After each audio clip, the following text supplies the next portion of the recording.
చేయాలి, మేలు చెయ్యాలి.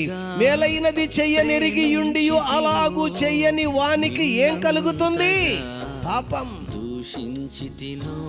సహోదరుడు ఇబ్బందిలో ఉండవచ్చు, సహోదరులు ఇబ్బందిలో ఉండవచ్చు, కష్టములో ఉండవచ్చు, ఎవరైనా కన్నీటితో ఉండవచ్చు.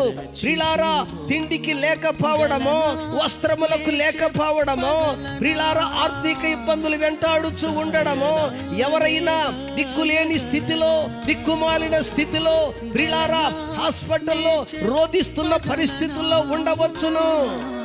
అందుకని ప్రభువారు అంటారు, నేను రోగినై ఉండగా నీవు నన్ను చూడవచ్చితివి, నేను ఆకలిగొని ఉండగా నీవు నాకు ఆహారం ఇచ్చితివి. దేవునికి స్తోత్రములు, హల్లెలూయా.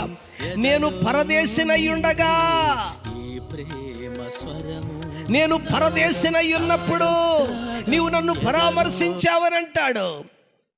ఆ నీతిమంతులు అంటారు, మేమెప్పుడు పరామర్శించామయ్యా, మేమెప్పుడు వస్త్రాలు ఇచ్చామయ్యా, మేమెప్పుడు రోగిగా ఉంటే నీ దగ్గరకు వచ్చావయ్య అంటే ప్రభువారు అంటున్నాడు, మిక్కిలి అల్పులైనటువంటి వీరికి మీరు చేస్తే మీరు నాకు చేసి ఉన్నారు. చప్పట్లు కొట్టి మైపచ్చుదాము ప్రభువు నామమును. ప్రియమైన దేవుని బిడలారా, కనుక పరిశుద్ధులు చేయవలసినవి ఉన్నవి, వాటిని తూచా తప్పకుండా మనము చేయవలసిన అవసరత ఉన్నది.